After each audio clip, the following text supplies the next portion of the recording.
Okay, we are live. Hello, everybody. Hope you are all doing well. I'm going to go ahead and we're just waiting on our guest speaker here, Florent, to join us. As soon as he does, we will begin. Let's see.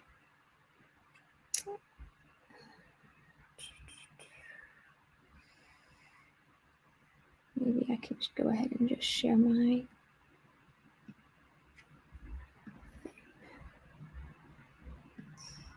share.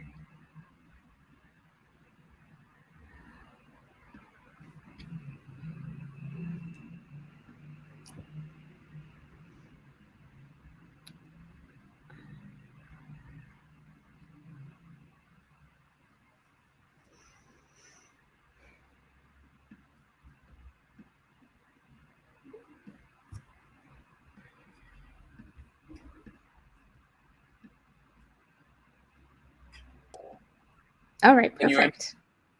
Yeah. Hi, Grahame. I think we're gonna wait. We're gonna wait a few minutes just so people can join in and jump in. Thank you everyone for being present today. Perfect. I was fighting against my mic. I couldn't activate. Well, thank you for all the people joining. Currently joining the webinar. We're gonna, just for the people who just joined, we're gonna wait three minutes until everyone gets the opportunity to find his way to the link and get connected. Okay.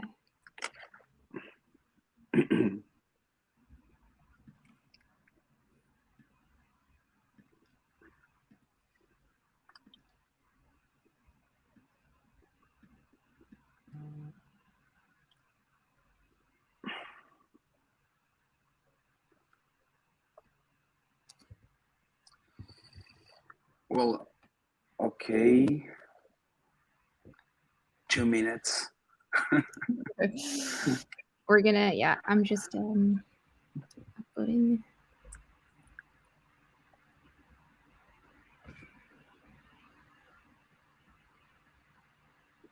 I'm gonna share, if you want, I'm gonna share the presentation so we can start just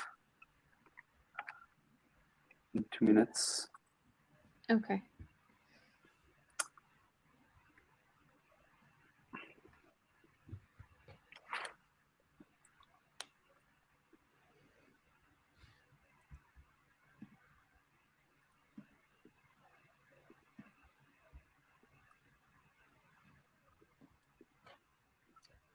Mm-hmm.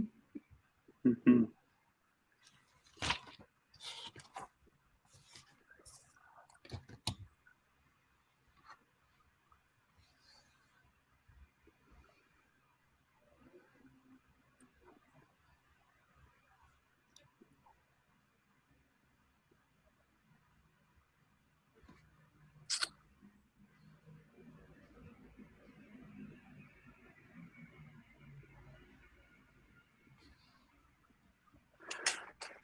Okay, here we are.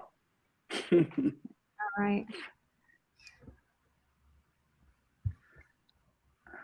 Perfect.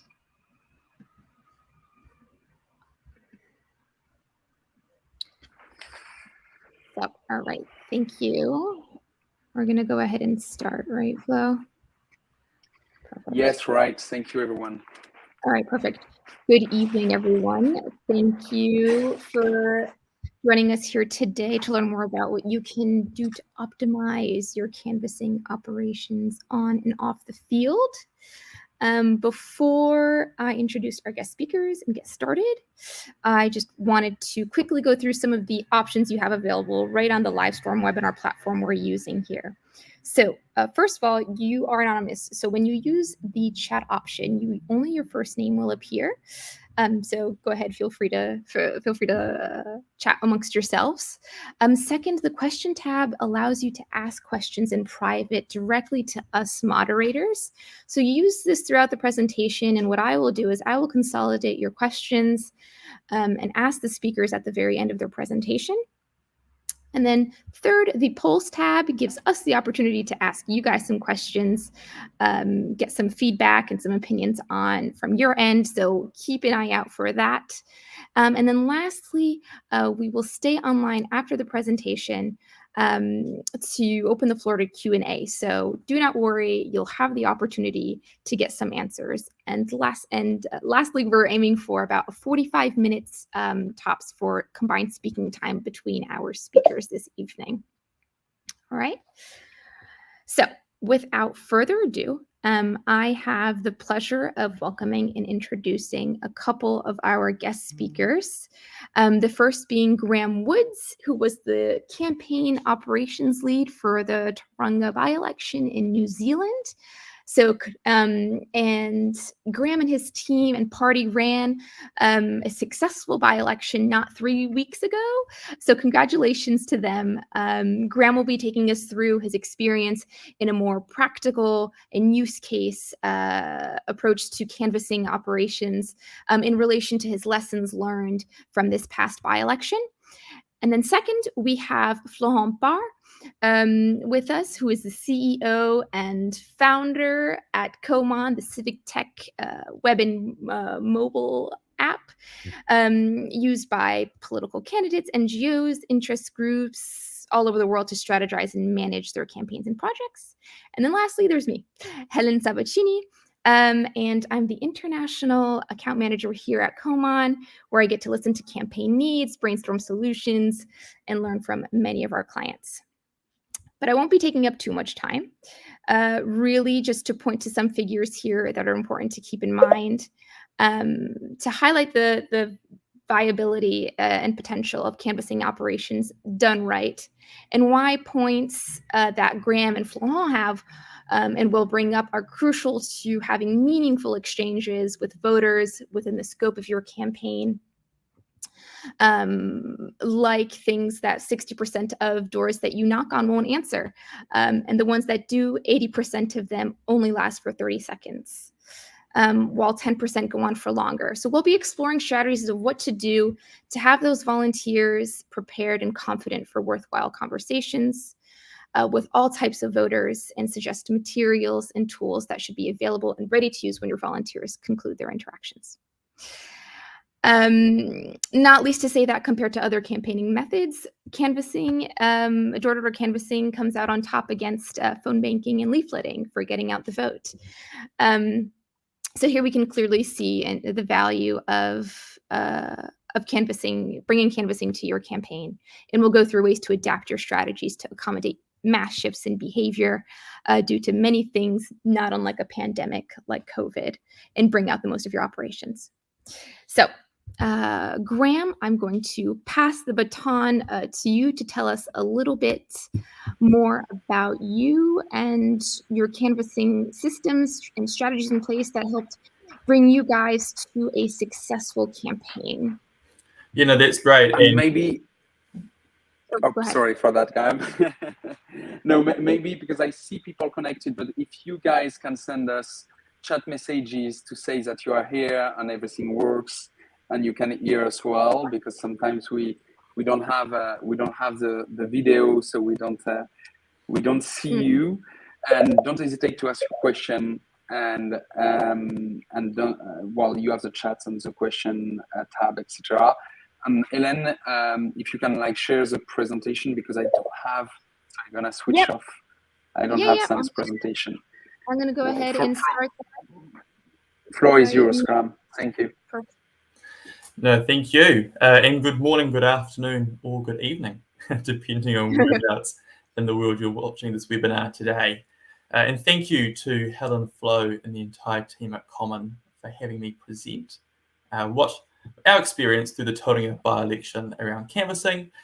And over the next few minutes, I'll just go through some general overview of who I am and what campaigning in New Zealand looks like, why we have a by-election in Tauranga, and then go through the ground game components, how canvassing fits into that, and then share some of the common challenges that we face along with some general tips and tricks.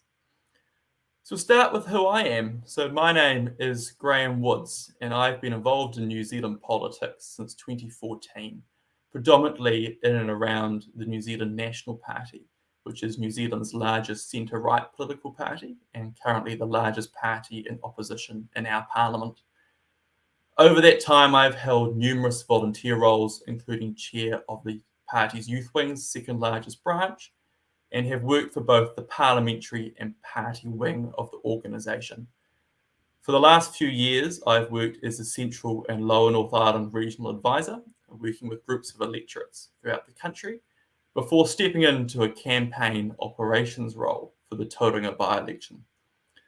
All in all, this has meant I've knocked on countless doors and made thousands of phone calls across far too many election campaigns, and have seen firsthand the value that canvassing has on an entire election campaign. Campaigning in New Zealand, in essence, is much of a muchness to other political systems. At the end of the day, you're trying to talk to as many people as possible within the time frame to convince them to give you their support. But there are three key differences for your information I thought were worth highlighting. The first is that we have a mixed member proportional voting system, or MMP. This means that each voter actually gets 2 votes, one for the party they want to make up the government, and the other for the person they actually want to represent them in Parliament. This means, in theory, people can split their vote across parties, and that frequently happens. It also means when campaigning, we have to be careful what narrative we're pushing for and what vote is most important for that area. Secondly, is New Zealand has some very strict limits for campaign expenditure. I won't read the numbers aloud, but for context, we can spend about 30,000 New Zealand dollars in an electorate for a general election. In the UK, it's £30,000, which is about 60,000 New Zealand dollars. So we're very constrained with what we can spend, and we have to be very deliberate with what we invest in throughout a campaign. And finally, and most importantly for all campaign efforts, is New Zealand has an incredibly strong early voting culture. Voting for every election opens 2 weeks before the election day, and with every election that goes on, we see a greater percentage of people voting early. This means we have to be very careful and deliberate with reaching as many people as we can before voting opens. This was relevant in the by-election, and to give you a quick summary of it, it was started really on the 15th of March when the National Party member for Tauranga announced he was leaving the Parliament. The Prime Minister, Jacinda Ardern, announced the by-election date a few days later. And then we as a party selected Sam Uffindell to be our candidate. We then ran about a 6 to 7 week election campaign, including 2 weeks of voting being open. And the result was that Sam Uffindell won the seat, holding it for National, beating a sitting cabinet minister in the process. What was great to see, however, was that National as a party increased our share of the vote from about 32.5% to just over 56%. Which was labelled a landslide victory and was a great success for the leader of our party, Christopher Luxon. Now, moving on to campaign properly. Each campaign has 2 sort of sections. The first is what we call the air game. So that's your social media campaigns, your media pushes, radio ads, and everything that you can't necessarily see or touch. The other part of a campaign, and where canvassing fits in, is the ground game. And this is the far more boots on the ground traditional campaign metrics. Things like hoardings, and billboards and signs, making phone calls and phone canvassing, flyer deliveries, sending out your collateral and material to households, and then targeted letter deliveries as part of that, along with canvassing. And the reason why I wanted to list all of them today is actually to highlight that canvassing is one of the tools in a campaign tool belt. While it's highly effective, if you ran an entire campaign on canvassing, you probably won't get very far. Similarly, if you only ever did flyer deliveries or put some signs up, it's something that has to fit in with your wider campaign to make sure you're getting the most value out of it. In saying that though, why Canvas? I'm sure many of you looking at the options that were there earlier would probably realize canvassing is probably the hardest to actually execute and do out of those options. It's a lot easier to deliver some flyers than it is to talk to a whole lot of people you've never met before. But there's 5 key benefits that come from canvassing that I think make it really worthwhile and loops into what Helen was saying earlier, particularly around the get out the vote piece. The first is it's the most effective way you can make a personal connection with a voter. By having a physical person on the doorstep talking to you about the political party or cause, it makes it far more local and it makes it far more real. And it means you have a person you can associate that with. It also means you're far more likely to tell all of their friends and family that they've had someone from a political party come and rock up at their door. Secondly, is increasing the name recognition of your candidate. This comes down often to how you structure your scripts, but actually by mentioning your candidate's name or cause several times, you're putting through strong subliminal messaging to make sure you remember who this person is. It's so important they've made the time to come here and talk to you about it. Thirdly, and one of the most important parts of canvassing is actually voter data collection. Physical canvassing is one of the few opportunities you can have to actually ask someone, who you're voting for?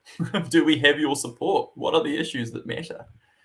And I found that by talking to someone on the doorstep, you'll have a far higher success rate than if you're giving them a phone call. It's a far more effective way to do it. And that flows really nicely into what I call district analysis preconceptions. At the start of every campaign, you can always have a guess of what suburbs are more likely to support you than not, or what areas you think are likely to support the other side. By going out and canvassing, it's the best way you're going to have to test that. If you go to an area you think is going to support you strongly, but actually it's about 50-50, it's a good way to then make you reconsider, well, actually, what does this area look like? And then finally, getting out the vote.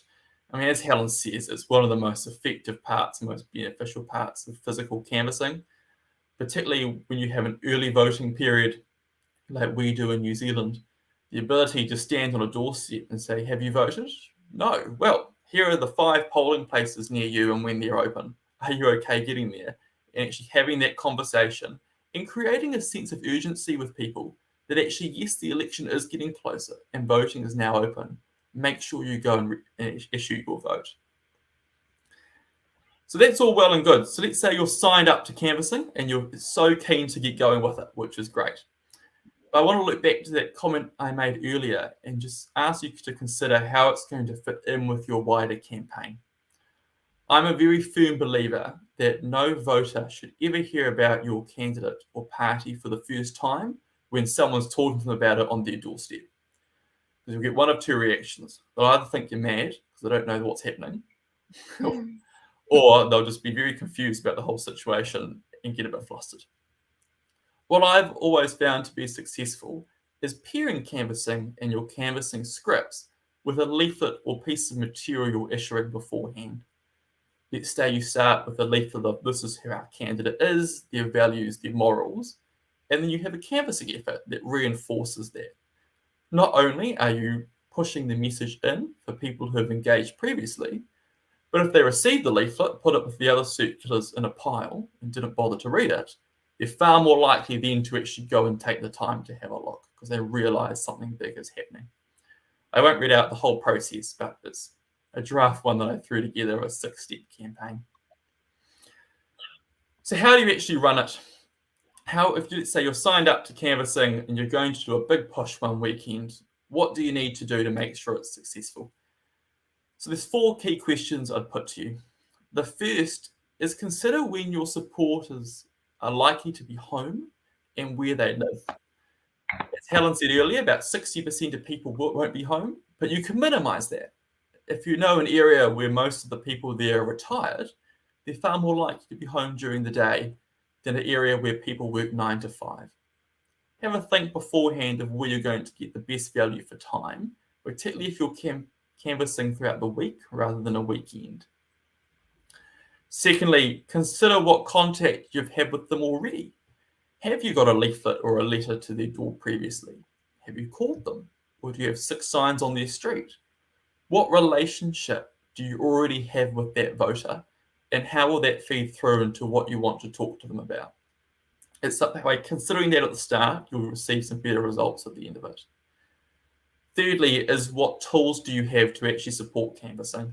There's obvious things like scripts and maps, but actually what software you're going to deploy any will you use to support it? We use Common in the Tauranga by-election to great success. It was something I found as a manager was highly easy to use, and the ability to quickly cut a turf of an area, send it as a push notification to a canvasser, and then critically actually track that in real time and see how they're going and seeing what they're running into was incredibly valuable. Particularly if you have multiple teams going out there at once and you can see 4 teams are going really strong and they're getting through people, and one team just seems to be a bit slower. And the ability to immediately pick up on that and say, actually, everything okay? If you run into an issue, you haven't been bit by a dog, is really critical. It means you get some better results on the other end. But spend some time thinking about what tools you're going to have to support it, particularly for that data collection side as well. And then finally, what do you actually want to achieve out of the conversation you're having on the door? It's all well and good to say to 10 people, go down there and talk about the party. But actually, if you structure it of what's the key outcome you want to get from canvassing at this point, again, you'll receive better results on the end. And then the next thing is just supporting canvassers to succeed. Managing and supporting volunteers is the biggest challenge of any canvassing operation. So making sure you spend as much time beforehand preparing for it and making it as easy a process as possible for your volunteers will really pay off. The metric I always used is if I have 40 volunteers out canvassing on a Saturday, for every hour of their day that they're spending standing around waiting for stuff is my 40-hour work week. That's the time loss. So as a result, spending some time beforehand, making sure everything is prepared, will really pay some dividend later on. And then, as I said earlier, just making sure you keep in contact with them throughout the day. It means you can pick up any issues, but it also shows to the canvassers that you are interested in how they're going and you're invested in their activity. For your reference, I've included what we put in our canvassing packs for people. It is much of a muchness, but I would recommend that you give canvassers either a party rosette or a badge or a sticker.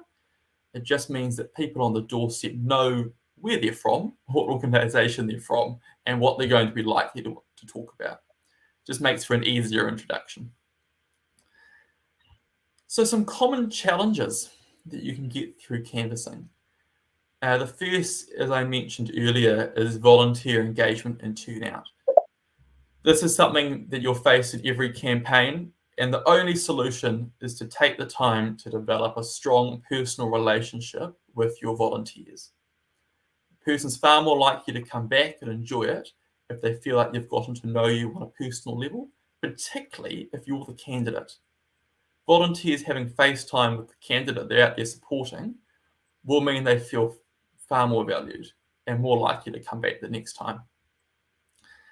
Secondly is around canvassing administration. Don't underestimate this. This is a decent body of work to happen before and after each canvassing activity, both preparing for them and then importantly collecting the data afterwards and making sure you're going to use it. And that then flows into using data effectively. There's no point having people collect a whole lot of information if it's just going to sit in a vault. How are you going to use it to get your next result? And finally, and particularly if you have early voting like New Zealand, there's always a risk you're going to talk to people who've already voted. It's not something you can really minimize depending on each country's legislative frameworks, but something to be aware of. However, if you've got a long-term vision on it, still get your volunteers to ask who they supported, who they voted for, and that can flow into the next term's elections. And then really briefly, just some general canvassing tips we came across. Firstly, and I think actually most importantly, is don't ask a canvasser to do something you're not willing to do yourself. Primarily because it's really obvious. If you give some volunteers a part of the town you don't want to go to, one of three things will happen. They'll either look at it and go, I'm not going there, and not bother showing up. They'll get there, think it's rubbish, and leave halfway through, and I guarantee you they'll never come back. Make sure you're putting yourself on the firing line in the first instance, and canvassers will respect you for it and be more likely to push a bit harder. If you're the candidate and you're at a doorstep, get them to write, sorry I missed you, or a little note and put it in the door jamb. That way when the people get home, they'll know that the candidate's been there. And then be realistic with the length of time people can volunteer for. Canvassing takes a lot out of you. It's a high energy activity. It's all well and good to plan on doing an afternoon activity canvassing, but you're not going to be able to have volunteers do it for more than 2 hours. And that flows into actually just sending people in pairs. A canvasser having someone to talk to about the shared experience they've just had is a big payoff, and it means they'll enjoy it. And they can share their experiences as they go, and then hopefully loop together afterwards. And with that, that's canvassing in a nutshell. Perfect. Thank you so much for that, Grahame. Really interesting experience. And I appreciate the time that you took to prepare that. Let me go ahead and just stop sharing my screen somehow. There we go. Yeah, I don't know. Yeah, thank you, Grahame. I think there was just one question from Mike. Is voting done all online? So I don't know if you can answer like this question. I see someone answer, but maybe you can answer this question. So voting for the system done predominantly online? Is that the question? Yeah, I think so. Sure. So that's not something we have in New Zealand, to be frank. Yeah. But in saying that, the predominant ask you have to people is the same. So for your get out the vote period, instead of saying, here are your 6 polling booths, it's just, have you voted yet? Here's the link, perhaps, that you can vote through. You can even prepare a little business card or something you hand over of, here's your link to go vote. Here's the information you'll need to have beforehand. And just make it accessible for people when you're talking. Because you'll always get people who get the letter, throw it in the bin and forget about it. Okay, thank you. Well, I think one of the takeaway that's something that I hear a lot is in the last months is like canvassing during the days. It's something that you mentioned. It's just like something that I wanted to highlight because it's really something, a feedback that we receive a lot.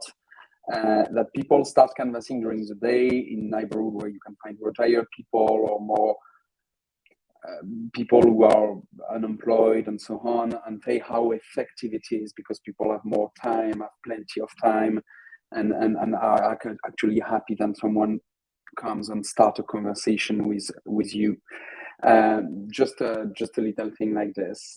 I just wanted to to give you also a few highlights on what we have experienced in the last years, and kind of what are the trends of canvassing and in the last years.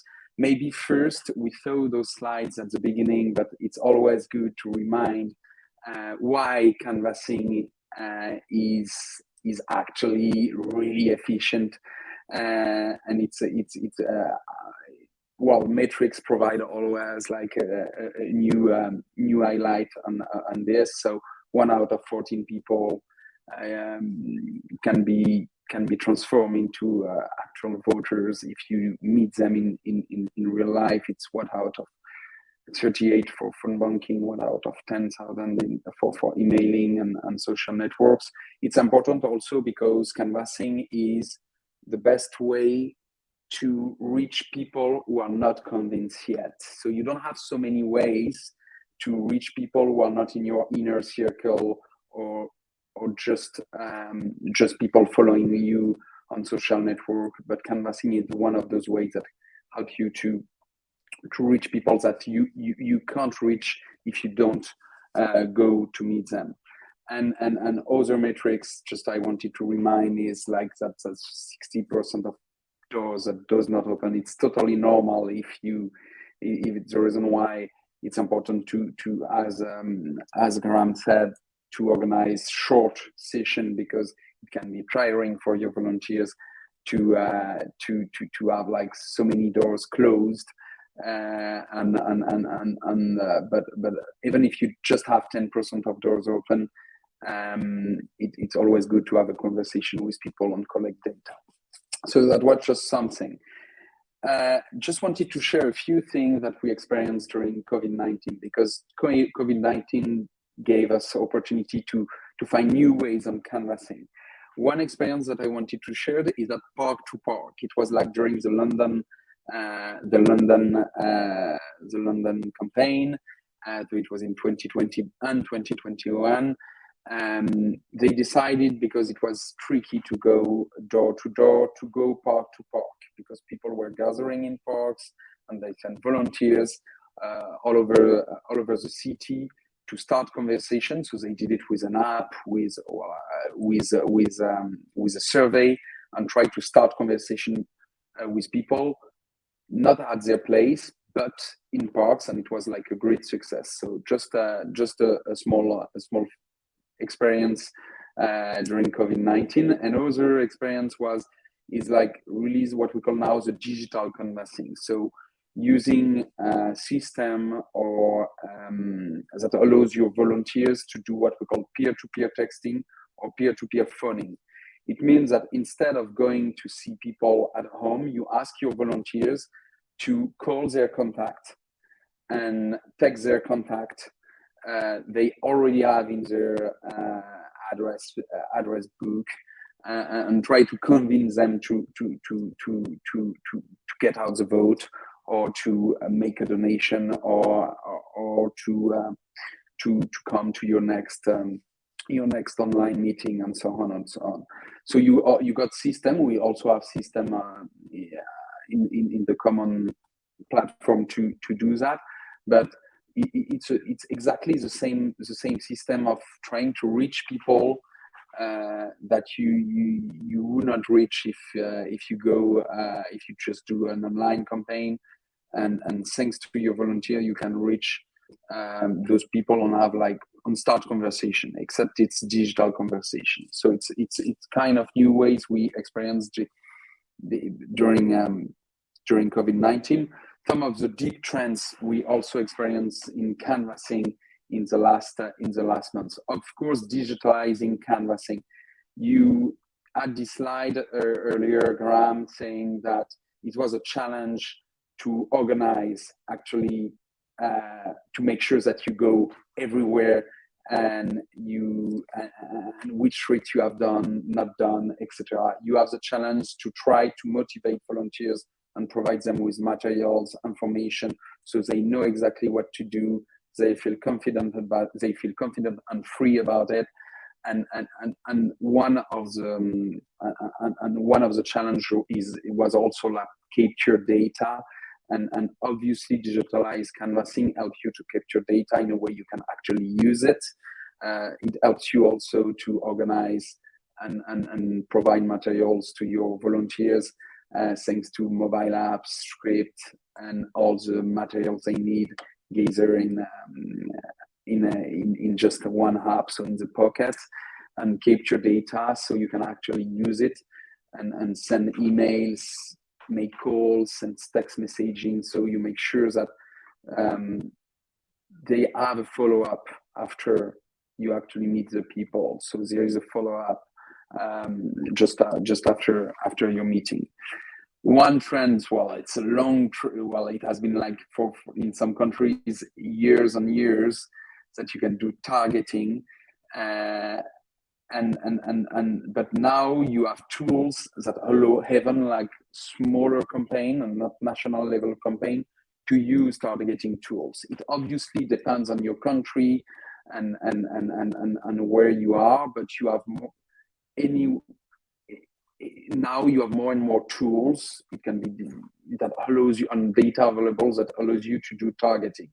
You have less volunteers, you have more doors to knock, so you need to target your high priority zones. And you have like that idea in mobilizing, that you need to mobilize first the people close to your ideas. So you need to try to move your supporters first and not try to reach everyone.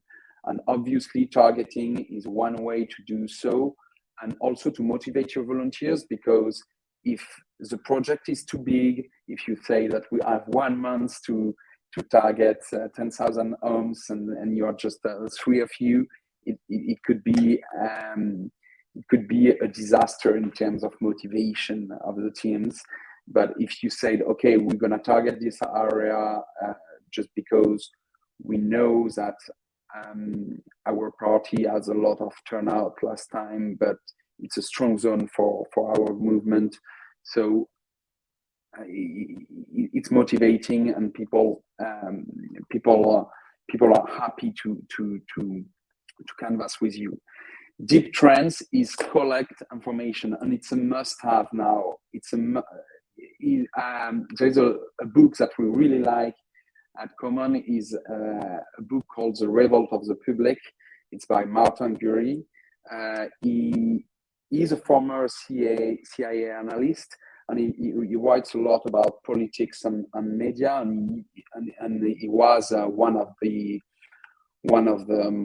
analysts during Obama's campaigns, and he wrote this book in 2018, saying that now you have 2 deep trends.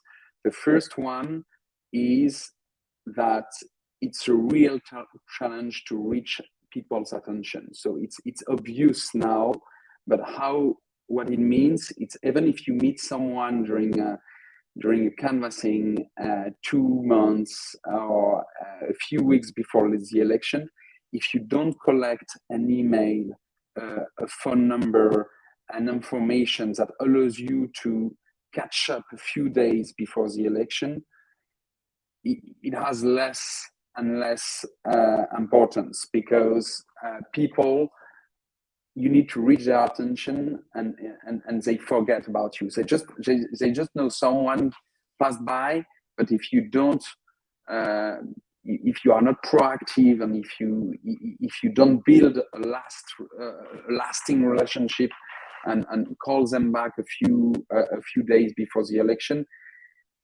you have less and less chance to actually reach their attention and transform the vote. The other thing, the other deep trend is the revolt of the public in the way that people, they don't trust the candidate. They will sometimes trust more their neighbor or their friends than the candidate himself. So it's the reason why it's more and more powerful to send your volunteers, make digital conversation or in real conversation, because it's going to be more powerful than, for example, an article in the local newspaper where the candidates makes his points. It's going to be way more powerful if your neighbor comes and talk to you about that candidate and about why he gets engaged in this campaign, and so on and so on. So it's the reason why you can see on the slide here, it's relational organizing happening for real, because it's for the people who follow the digital organizing. For years, you have that snowflake model that says you need from the headquarters to push information to local chapters, and then your local chapters to provide tools and materials to volunteers so they can actually go and make conversation, make phone calls, and so on. But now it's even more powerful, because people, they trust more their inner circle than any candidates they're gonna see on TV. So it's a big change, and that's the reason why it's also what we call micro engagement. You need more and more to leave people free to act whenever they want, make conversation whenever they want. So provide them with digital tools is a good way to say, okay, you have your app, you know where to canvas when we have not been yet. You have like surveys and form on your phone, so you can collect information for the campaign. Do it when you have time, do it when you want, and do it with your inner circle. Make phone calls. We just need the information back, so we know that we can capitalize on it, and it's working more and more efficiently. And also because, and it was the same in London, you have more and more postal votes. So it means that your get out the vote operation lasts more time, so than before. So, for example, in London, you could vote by mail for, I think, 1 month before the election. So it means that capture data, go to meet people, know if they have voted yet or not, is really an important information for you. You get out the vote operation. So it's another very important trend in canvassing. A few tips and tricks, but we mentioned that with Grahame earlier, is before you send your teams, make sure your volunteers, they have all the information about the project, the platform, the local stake. Don't hesitate to give them an introduction method, campaign material, business card, as Grahame mentioned, to leave behind. Assign volunteers next to their home if you can. It's way more powerful because it's, as we mentioned, like relational organizing. People, they will trust their neighbor more than someone they never saw before. Keep age in mind. If you do, like, if people act in groups, you need to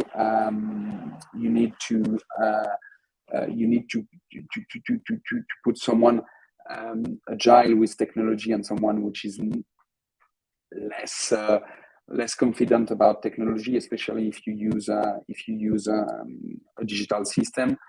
And one tip that I like is, like, leave material even before you knock on doors. So if you can mailbox even a picture of the candidate, so people, when you come, they know what you're talking about. They know the candidate. So it's very efficient actually to leave material just a few days before you go canvassing somewhere. Especially if you go canvassing with your candidate, because they will recognize, they will feel that they meet actually, and very important people, because it's a candidate, but they will recognize him or her, and it's very powerful. One thing that we didn't do at the beginning, so that's it for the kind of trends. So to sum up, it's really use of digital. Why? Because capture data is really important if you want to create lasting relationship and make your canvassing more efficient, not only during the canvassing of operation, but after the canvassing of operations. The follow-up is as important as before, because people need to reach their attention a few days before the voting day. Park to park and other different kind of canvassing are really efficient too, especially if you are 2 years, 3 years, 6 months before the election. It's a great way to start conversation and collect maybe more qualitative information or ask questions. So it's really something that works very well.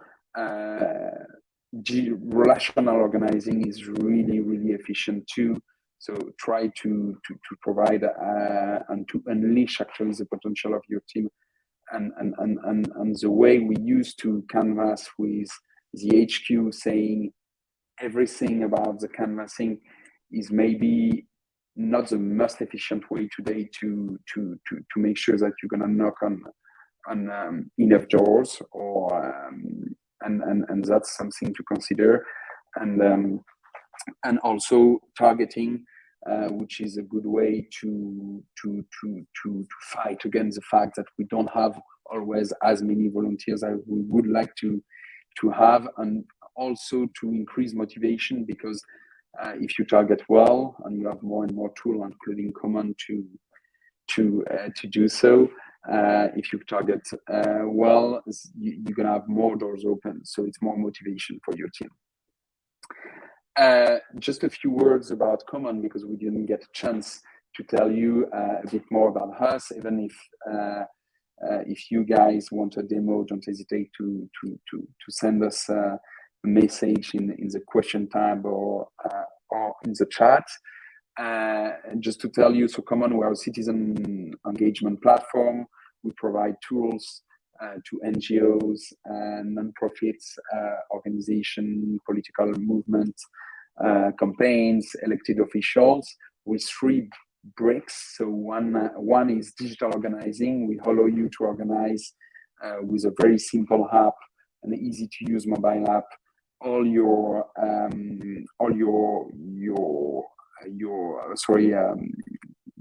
actions, so including fund banking, canvassing, events, peer-to-peer messaging, and so on. So you have kind of a digital HQ to do that and organize all your digital on the field operation. We have a second brick, which is more like a CRM, so really the way to actually use the data, your voter file, to lead targeted conversation, to automatize sometimes some communication or follow-up with your voters, to actually build a relationship with the people you meet, and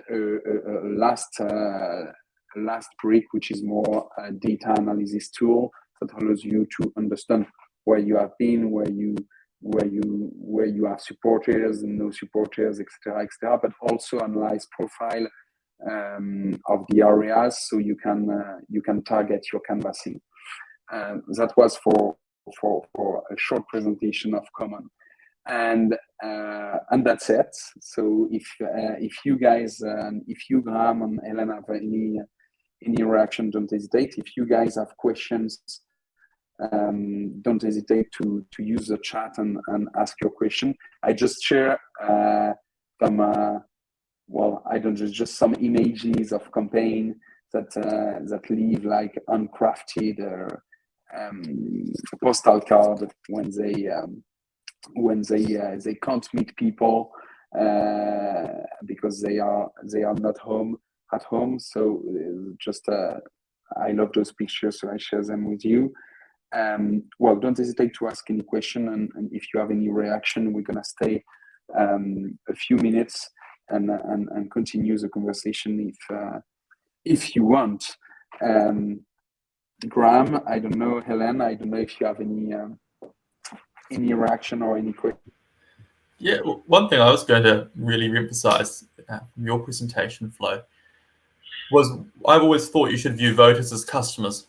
The thing you're trying to sell them as your version or vision for the future.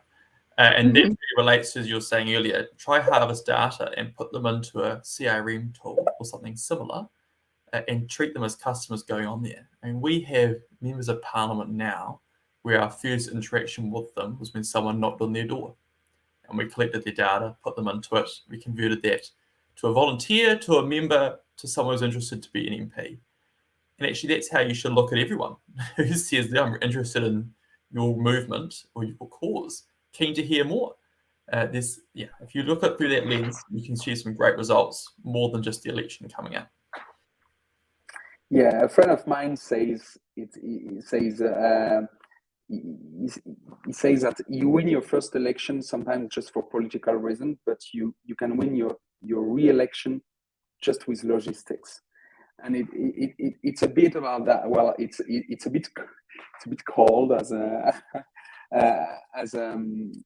a view, but it actually, if you take care of people, reply to them, listen to them, and it's difficult when you have many constituents to really follow, because people, they can't stand anymore the global response to problems. They want to hear about local issues and so on. So canvassing is a great way to capture data and to listen to the people, because we talked a lot about like canvassing during election period, but actually we have many users that canvass all the time, or they canvass after crisis. We had a great canvassing session in Belgium just right after COVID-19 to reconnect with the people. There was no election at all, but just a good way to catch up. And if you have those kind of tool or even a spreadsheet with all the information, and you actually follow up and you work on this logistics, it makes, I think, politics better and relationship better, and more importantly, it helps you win sometimes your re-election, even if the political environment is not yours.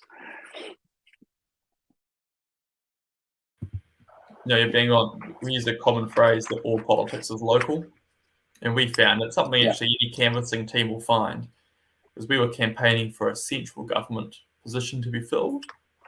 Probably 70% of the issues that we were told about had to do with local government. It was the local council, because that's what actually mattered to people the most, was why is my bin not being collected? Can you do something about it?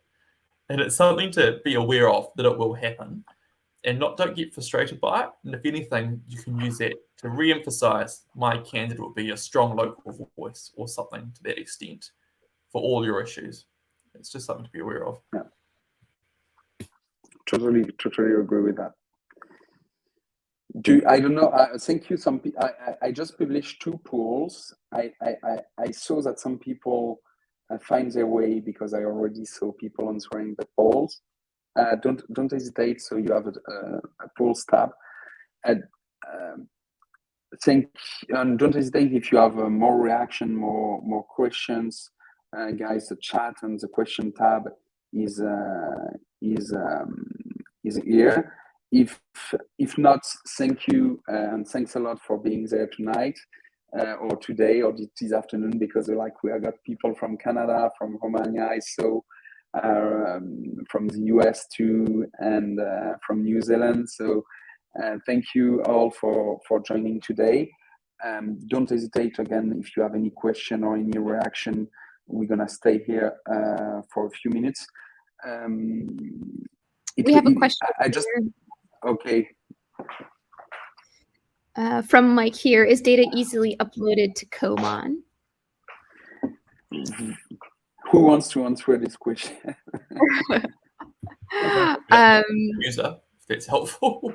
I don't mind saying I've used 4 or 5 different canvassing applications over the years, and Common was by far and away the most useful, particularly actually for people of an older age group who weren't the most tech literate from the get-go. And because it is mainly visually focused and picture-based, it was so easy for people to feel comfortable uploading data and then crunching it on the other end. Couldn't recommend it enough. Well, thank you. So, Mike, Grahame answers the question, and I couldn't say more. But yeah, we have a import system that allows you to import data easily and deduplicate if you have, and not only on emails but on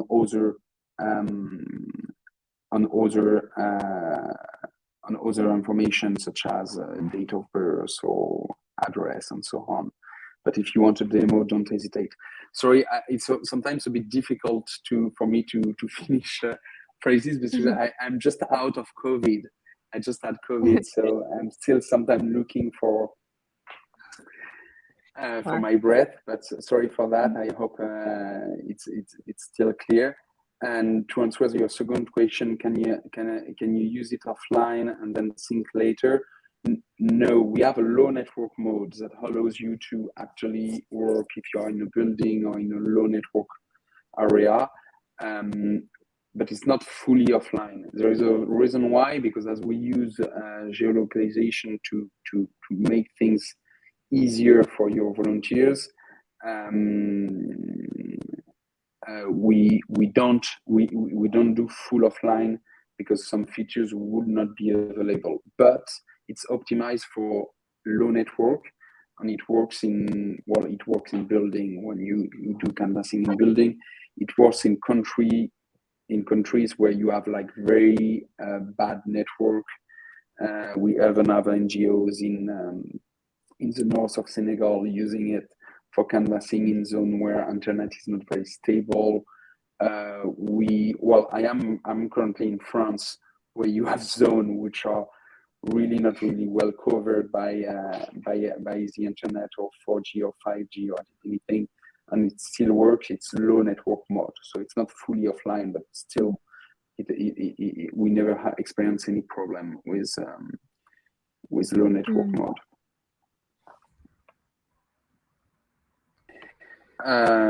I don't know if you have any other questions, guys. If not, thank you. Thank you, everyone. And once again, we're gonna stay. Don't stay connected for a few minutes if you want to chat with us.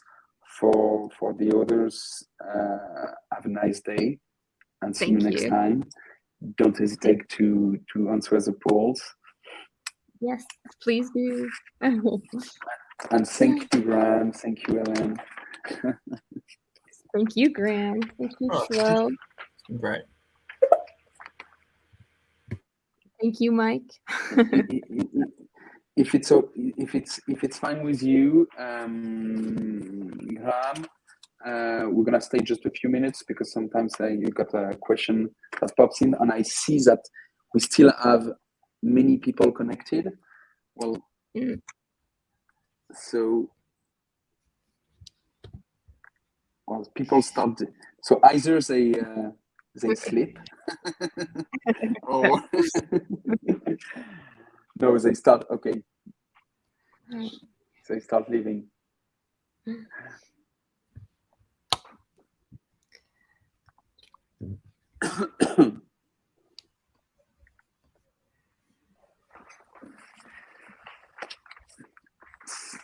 Thanks a lot again, Grahame. It was a pleasure meeting you. I'm sorry for last week. Don't. Was yes. I've still slightly got the New Zealand COVID mentality of Fortress New Zealand for COVID. So yes, it is a little bit, oh gosh, do nothing. Yeah, there's a big wave happening right now in Europe in particular. So a lot of us here that's just tackled. I mean, myself just a week before Florent, so I've somehow managed to avoid it. So nice. Fingers crossed. Yeah, and I was well, I was bragging a few days before, saying that I never had COVID and so on. And just a few days after. Well, I don't know what it's like in France. In New Zealand, if you get it, you're not allowed to leave your house for 7 days. So you're totally just... Yeah, same.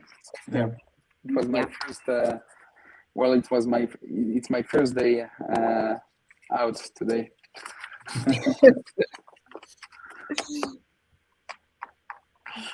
Well, thank you. I see like many people just get disconnected. Thank you again. We're gonna end the event now. It's been almost 1 hour together. Have a lovely day and see you next time.